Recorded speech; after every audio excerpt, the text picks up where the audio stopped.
London is free.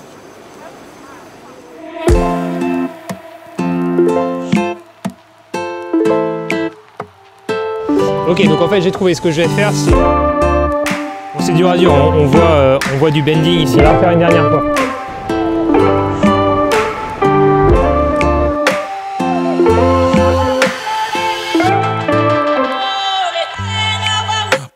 Salut les créateurs, on se retrouve donc dans l'épisode 2 du making of de mon court-métrage London is Free. Si vous n'avez pas vu le court-métrage et que vous n'avez peut-être pas vu non plus l'épisode 1 du making of, jetez-vous sur ces vidéos, je vous mets les liens dans la description parce que si vous êtes que là pour parler profil d'image pour les boîtiers Sony Alpha, vous allez avoir de quoi manger dans cette vidéo, mais on va pas que parler de ça et vous risquez peut-être de pas tout comprendre. En fait, il s'agit ici donc du making-of, d'une partie du making-of d'un court-métrage que j'ai réalisé donc qui s'appelle London is Free.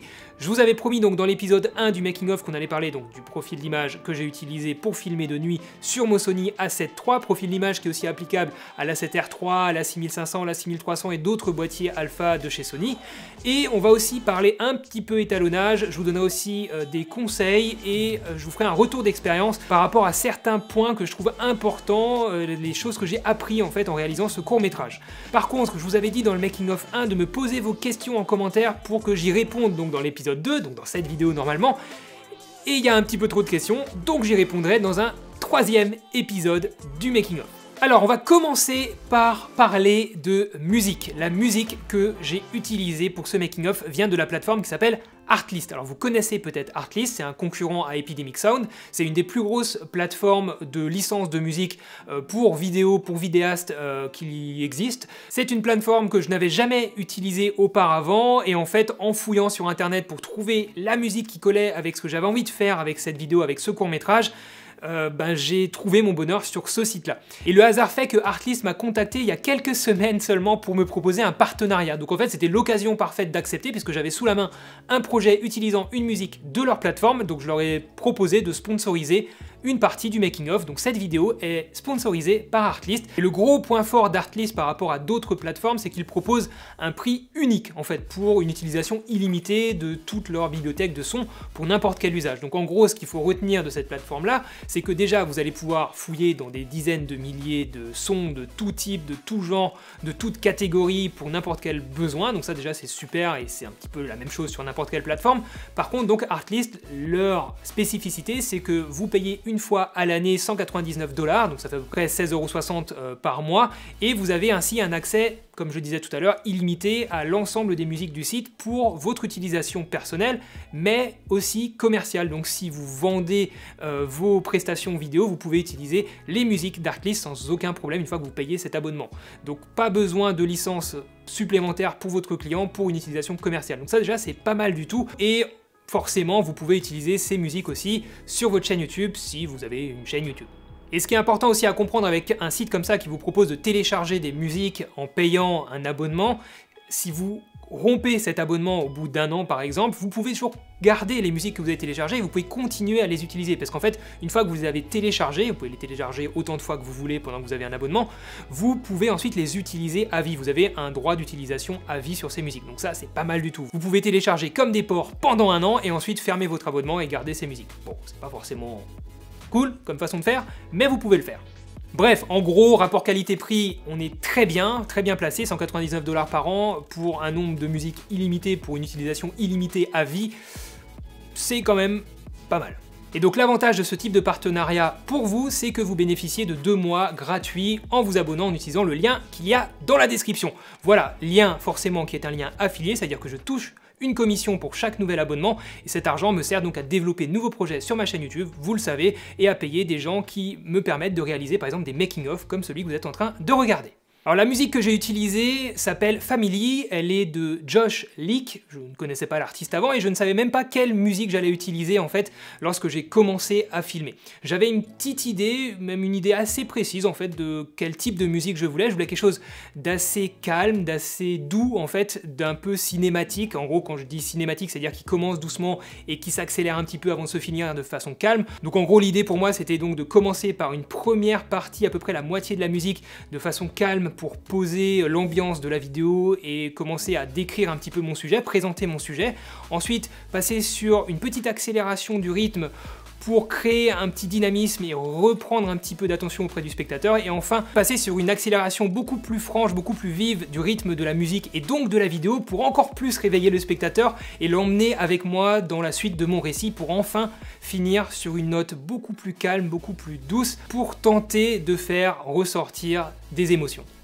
Donc mon conseil par rapport au choix de la musique, vous n'êtes pas obligé de connaître la musique à l'avance, c'est vrai que ça peut beaucoup aider si vous savez exactement ce que vous voulez, que vous avez trouvé une musique sur laquelle vous avez envie de travailler, ce sera plus simple lors du tournage parce que vous savez de quoi vous avez besoin lorsque vous êtes sur place, quel type de plan, est-ce que vous devez faire des mouvements de caméra dynamiques ou plutôt doux, est-ce que vous partez sur du plan fixe parce que la musique s'y prête beaucoup ou au contraire est-ce que vous allez vraiment courir dans tous les sens. Voilà, donc ça peut beaucoup aider et encore une fois dans mon cas je ne savais pas quelle musique j'allais utiliser mais j'avais une vague idée donc ça aussi ça peut être bien pour vous. Si vous vous dites tiens j'ai envie de faire un court-métrage calme, un court-métrage dynamique, un court-métrage sur une thématique, sur un style de musique par rapport au lieu que je visite en fait, ça peut très bien fonctionner sans avoir donc la musique à l'avance.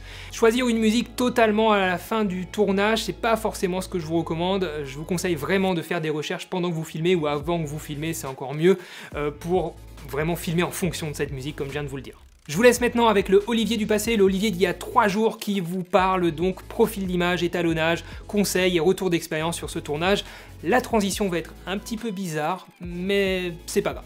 Passons maintenant comme promis au profil d'image que j'ai utilisé pour tourner ce court-métrage. Qui dit tournage en basse lumière dit grosse problématique forcément en termes de colorimétrie, en termes d'exposition. Donc il va falloir choisir un bon profil d'image et faire des tests avant. Ça c'est très important, je vous le disais un petit peu plus tôt, faites des tests, vous regardez vos images sur grand écran sur l'ordinateur et après seulement tournez les vraies séquences, tournez les vrais plans du film.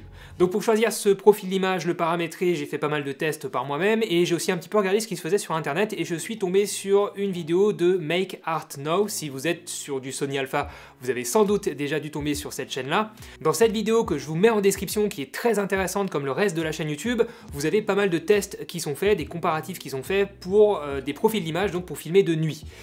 Donc tous les profils d'image ont été testés dans cette vidéo-là, donc j'ai pris soin de regarder tout ça avec attention, faire mes propres tests, regarder encore d'autres vidéos, et j'en suis arrivé à la conclusion que effectivement le profil d'image qui est présenté dans la vidéo, donc je vous ai mis en description, de Make Art Now, est a priori pour le moment le meilleur profil d'image que j'ai trouvé pour filmer de nuit. Donc je me le suis approprié, c'est-à-dire que j'ai un petit peu modifié 2-3 petits paramètres que je vais vous montrer maintenant. Donc il y a 90% qui est similaire à ce que propose Make Art Now et donc quelques autres petits éléments que j'ai changés après avoir fait donc mes propres tests. Donc il s'agit du profil d'image PP2 avec un niveau de noir à -2, un gamma sur style, donc ça c'est la valeur par défaut dans le Picture Profile 2, un gamma noir avec une gamme moyenne, un niveau à -2. Ensuite, le coude sur manuel, et là, dans les réglages manuels, je vais essayer de vous expliquer rapidement un petit peu de quoi il s'agit. Le coude va vous permettre de définir la dynamique que vous allez obtenir dans les hautes lumières. À la fois la dynamique et surtout, on va dire, le détail de cette dynamique-là. Quelle gamme de dynamique vous allez réussir à obtenir dans ces hautes lumières. Donc vous allez définir ici en manuel deux choses. Le point, avec un pourcentage, et la pente de ce coude-là.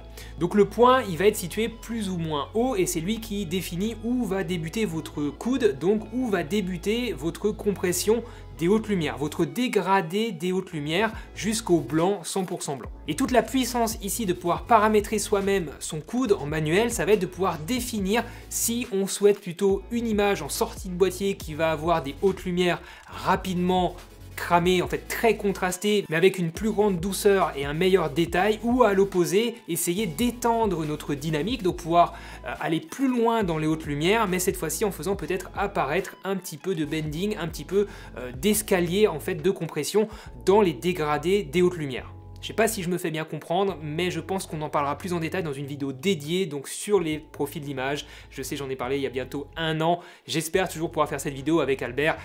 Je m'engage pas plus que ça, mais j'aimerais vraiment pouvoir vous proposer cette vidéo un jour. Bref, retenez ici que pouvoir paramétrer son coude, c'est super important, surtout en situation de basse lumière. Alors c'est pas pour les basses lumières, donc pour les zones sombres de votre image que c'est important, mais pour justement le gros contraste que vous avez en situation de basse lumière, puisque vous allez avoir des lampadaires, des vitrines, des phares de voiture qui vont donc être très lumineux, des lumières très très fortes, très contrastées, avec tout ce qu'il y a autour, tout l'environnement nocturne qui va être donc très sombre. Et la façon dont votre boîtier va gérer ces hautes lumières, ce dégradé, cette dynamique dynamique dans les hautes lumières est très important à vérifier et donc à paramétrer ici en manuel. Donc faites des tests chez vous. Grosso modo, d'une manière générale, dites-vous que plus vous allez augmenter le point, la hauteur du point, donc le pourcentage du point, plus, là où débute donc le coude, plus vous allez à l'opposé baisser la valeur de pente, donc dans les chiffres négatifs. Par exemple, vous allez peut-être mettre 105% au point et donc moins 5 par opposition donc à la pente. Ou donc à l'inverse, 75% au niveau du point et plus 5 au niveau de la pente. Alors ça c'est des extrêmes, il va pas falloir tomber dans les extrêmes forcément. Alors pour mon court-métrage, je sais plus exactement quelle valeur j'avais pour le point et la pente, mais je crois que j'étais dans les 85% pour le point, donc une valeur assez moyenne. Et la pente, je sais plus vraiment, je sais que j'avais fait juste des tests en fait face à des lampadaires, à des lumières de la nuit.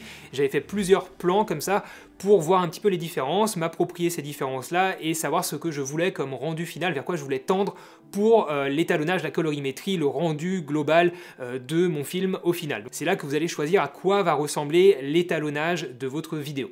Donc je le dis, je le redis, enfin il n'y a pas de secret ici, il va falloir tester par vous-même pour comprendre comment ça fonctionne et voir ce qui vous convient le mieux, je l'ai déjà dit, je le répète, mais voilà.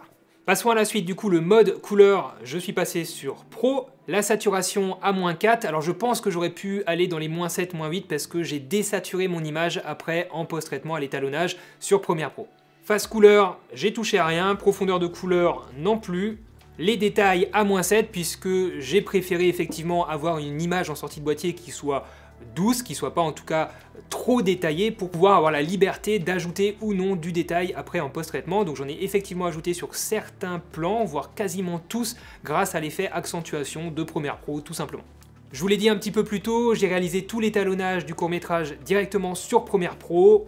Très simplement, il y a tous les outils qu'il faut sur Premiere Pro aujourd'hui pour réaliser un bon étalonnage et vous avez sans doute remarqué aussi que les images de mon court-métrage étalonnées, les images finales ressemblent beaucoup à mes images, à mes rushs directement en sortie de boîtier grâce à ce profil d'image. Voilà, j'ai un petit peu désaturé, je vous l'ai dit tout à l'heure, j'ai un petit peu fait quelques modifications de couleurs, de choses comme ça, mais au final pas grand chose et j'étais vraiment très satisfait de l'image en sortie de boîtier ici de la 7.3 avec ce profil d'image donc que je viens de vous décrire. Changeons de sujet, si vous posiez la question, parce que j'ai vu ça un petit peu dans les commentaires sur YouTube ou sur Facebook, je sais plus, est-ce que j'ai pu profiter de mon séjour? Oui, en fait, vu que j'ai fait le choix de filmer uniquement le soir, on a pu se balader toute la journée, on était libre toute la journée pour profiter de la ville avec mes amis et Mylène, et le soir, en fait, je me suis juste absenté, et encore, je me suis pas tellement absenté, j'ai fait ça avec eux, ils étaient présents, ils attendaient des fois 10 minutes, un quart d'heure que je fasse certains plans, et j'étais juste tout le temps aux aguets, je regardais un petit peu ce qui se passait à gauche à droite, j'étais prêt à filmer, j'avais tout le temps le gimbal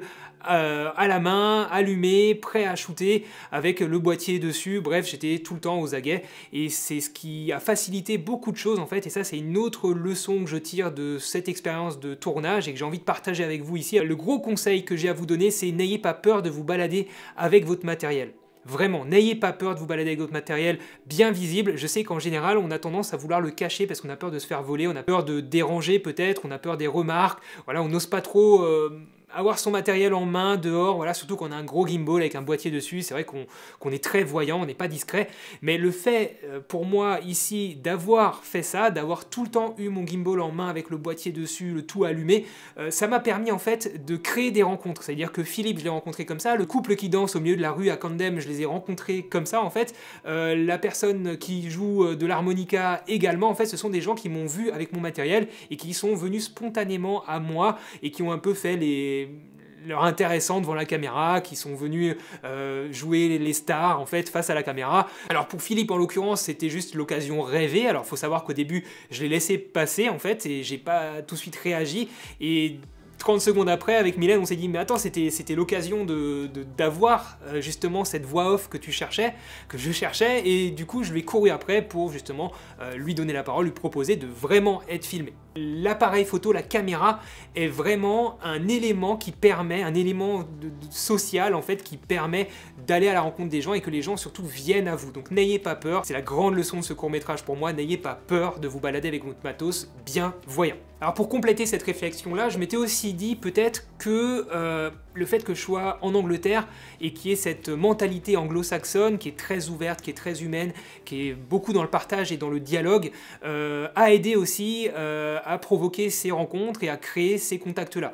Alors c'est vrai que j'ai eu beaucoup de facilité à rentrer en contact avec les gens et à les filmer. Ils m'ont tous dit oui, il n'y a qu'une seule personne à la limite qui m'a dit non au loin, qui voulait pas être filmé. Je suis même pas sûr que c'était un Anglais, mais bref, les Anglais ici à Londres étaient vraiment très ouverts à être filmés. Il n'y a eu aucun souci, par exemple, dans le bar ou chez le barbier, c'était très simple. Et donc pour ça, effectivement, il y a peut-être un contexte culturel qui fait que ça a été plus simple. C'est vrai que je suis pas sûr qu'à Paris, ça aurait été exactement pareil, ça aurait peut-être été un petit peu plus compliqué, c'est vrai, mais il y a un autre facteur, deux autres facteurs que j'ai identifiés. Le premier, ça va être un facteur de classe sociale. En fait, les sans-abri ont souvent besoin de contact, ont besoin de chaleur humaine, ont besoin de parler, et ça, j'ai l'impression que c'est le cas un petit peu partout, c'est universel. C'est vrai que vous allez à Paris, les sans-abri, les gens qui sont dans le besoin viennent assez facilement à votre rencontre justement pour créer du contact et pouvoir engager un dialogue, parce qu'ils n'ont pas forcément l'occasion de beaucoup échanger pendant leur journée. Et donc ça, effectivement, c'est un des facteurs qui a provoqué et facilité ces rencontres. Ensuite, le deuxième facteur, je dirais, ça va être plutôt un facteur d'environnement. Je parle pas ici de la ville Londres, mais plutôt d'un quartier, d'un moment de la journée, et des choses comme ça que vous allez pouvoir cumuler pour faciliter la prise de contact. Et donc typiquement, le couple qui danse dans la rue, c'est un plan qui a été filmé à Camden, donc le quartier où on fait un peu la fête, on sort, où il y a des bars, et c'était un samedi soir. Donc forcément, il y avait pas mal de monde dans la rue, il y avait une ambiance de fête, et à ce moment-là, le contact est plus facile, vous vous baladez avec votre caméra, faut pas avoir peur que les gens vous la volent, et les gens ne sont pas là pour ça, il y a plus de gens bons que de gens mauvais sur cette planète, et les gens vont venir à vous et un petit peu se présenter à la caméra de façon spontanée, et effectivement c'est ce qui s'est passé à Londres, et je pense que ça marcherait aussi dans une autre ville. Voilà un petit peu pour ce petit débrief final de ce making of. J'espère vraiment que tout ça, ça vous a plu. J'ai pas pu parler de tout, j'ai pas parlé des transitions, l'Umafade, toutes ces choses là, comment j'ai fait vraiment dans la technique pour créer toutes mes transitions. Ça ferait un making of d'1 ou 2 heures, voire 3 heures, bref, il y a beaucoup de tutoriels sur ce genre de transition sur internet. Je pense pas en faire un jour, notamment sur la Lumafade. Après, j'ai agrémenté ces petites transitions de touches personnelles avec des masques à gauche, à droite, des choses un petit peu plus complexes, comme par exemple la transition avec la cabine téléphonique, que certains d'entre vous ont beaucoup apprécié. Il n'y a rien de compliqué là derrière. D'ailleurs, ce court-métrage n'est pas forcément très compliqué à faire. Il faut du matériel, effectivement, pour conclure, il faut du matériel qui soit performant en basse lumière. Ça, c'est vrai. Pour le coup, ici, le matériel joue un rôle.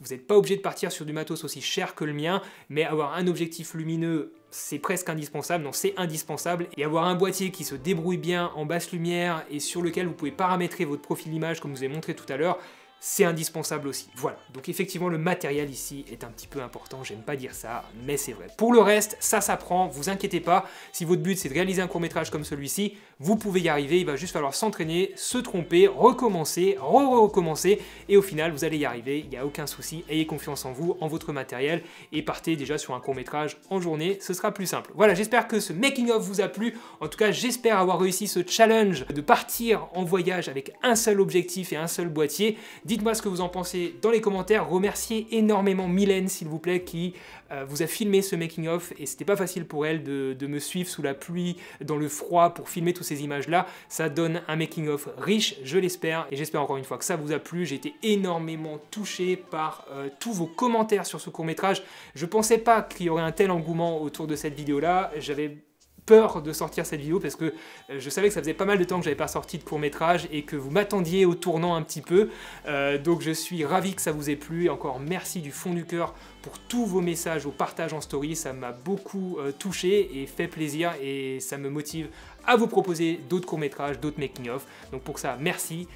À très bientôt les amis, je vais clôturer ce making-of enfin, et on passe à d'autres projets. Faites de belles photos, faites de belles vidéos. Ciao!